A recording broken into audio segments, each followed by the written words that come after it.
Domestic violence, and the guest is the executive director of Ujima House, Miss Jarrett.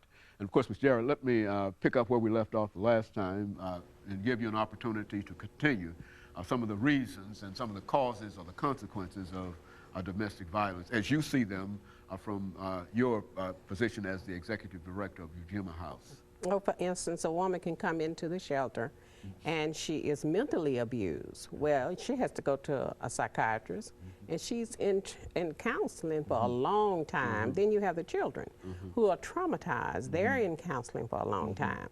Now, that's not to even excuse the fact that she may have a broken bone, broken leg. All of that has to be attended to, and then they have to be seen after. So the healthcare cost goes up. It really goes up. And you see a lot of these broken bones and broken legs and et cetera. Yes, yes. So you find that there's an increase in the number of folks that are coming to you? How do people generally come to you? There's a 211 number that they can call, and I'm listed on the 211 number. The Department of Domestic Violence with the Metro Police Department has my number. So they call me too, so I'm easy to get a hold of. And then just by word of mouth, the other agencies, the other shelters will refer people to you. Now, what would be a situation, could you sort of give me a rundown of situations that you might have of individuals who will come into you and how they came and some of the things that you were able to do for them? Well, number one, if a young lady calls and if she's in danger, then I will go and pick her up from wherever she is. And to keep her out of danger and nobody know, I will have her go somewhere that's away from her house. And then, or I'll send a cab to pick her up, to bring her to me. And then we do our processing of her, and then we'll take her to shelter. Now, once they get in shelter, and I do things a little bit different than they do in other shelters, I want to know what the woman wants to do for herself. Then you need to decide what you want to do for yourself. If it's go to school, if it's get a job, what do you want to do that will make you feel whole? And then that will take care of your children. And once we figure out what that is, then I will help her accomplish that goal. And I will keep her until she accomplishes that goal. Once she accomplishes that goal, then I will help her find a place. And then she can move out. Well, this seems to be a lot of sort of hands-on kind of personal kind of things that should keep you. Well, how many people are you able to counsel at Ujima House? Do you have a set number? My shelter is very small, very small. In fact, I'm thinking about starting a building campaign because it's only 800 square feet. So it's the smallest shelter in the city. Which means when you say, I don't have one family. You're one family? If I have a family with teenagers, that's it. If I have a single woman, I can take another single woman with 2 kids. That's it. That's the extent of well, you do believe that since you've been involved in what you're doing, that there's a tremendous need for more space. Yes, I turn down people. I turn down 5 to 6 people every day. Every day. And these are people in a real sense who are not being served unless they go to some of these other areas, and they are. And they're full. They're full. Yes. And so it's a lot of folks. We're always looking for more space. There's a lot of folks in Nashville. So do you believe that domestic violence is a real problem in Nashville? It's a big problem in Nashville, and I don't think really everybody knows how big it is. Well, let's talk about how big it is. I mean, now you have 3 shelters here. And out of the 3 shelters, right now, today, all of us are probably full. So now, if all of us are full, then where's she going? The person who might need your assistance or help. Where are they going?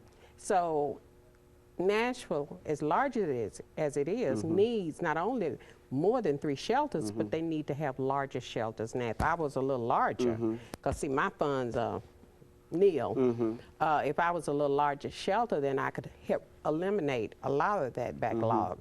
But since I'm so small, I can't.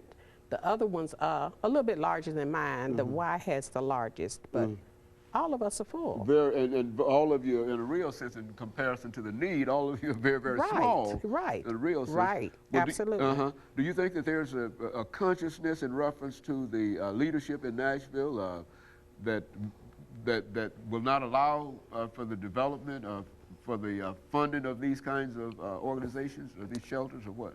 I don't think if the leadership is not allowing it, I don't think they really know that there is a need. Well, that, I think that's what it is. I think it's lack of education of the need. And Because a lot of people, domestic violence is just like AIDS when you talk to people about okay, it. all right. They don't want to get involved. And, It's just that simple. And which means that a lot of folks are Right. not served. But as long as you, and I think you've already connected it to health and all Right. of those other Right. costs, and et cetera. And as long as we ignore, Corporations should be the first one to get online because they're losing employee time. They're losing, they have to stay at home with their children, they have Okay. to stay at home because they had to go to the hospital. Corporations suffer a lot with domestic violence, whether they admit it or not, but they do. They lose a lot of money that way. well, is there any way that the organizations that do concern themselves with domestic violence can come together or have come together to try to look at the overall picture? Because if you're dealing with one family and somebody else might be dealing with more, well, they probably not dealing with more than 5 or 6 families at a time, which means that we only have facilities maybe for 30 families. And that might be stretching it in a real Well, sense. no, I think the Y is a little bit larger than that. I think they can house about 70 people. About 70 and they're the people. largest, yes. 70 people, but Yeah. then of course when you break those people down into into families, families, you really yeah. got a very Yeah. well. But, and I might be wrong. Those numbers, they don't ever tell you how many it is. I may have the wrong numbers, but I don't But it's know apparent that it's there's apparent a that need. there is a need. Yes, yes. And your purpose here today is to try to at least dramatize Right. the need that you have as well Right. as others have, Right. and perhaps get some kind of support. Right. What would you say to folks that would indicate that you need some additional help? I need some money. Need some money? Is that money would Money does not solve every problem, but money would start my problems eradicated. Okay, very good. Yes. Which is to say that you would need money to build, expand Bill, your. that's right. And number one is to get staff because I'm the only one there. You're the only person that. Well, now, really, we over the last 25 or 30 seconds that we have before the end of this second segment, we really don't have much considering our population and our size and et cetera, and considering the problem that this might cause. We really don't have anything dealing with domestic violence in a real sense. Is that what we're saying? That's what I'm saying. Is that general? Okay, and of course what I'm we'll expand upon that after this final commercial break, and we'll be back with our audience following this very short commercial.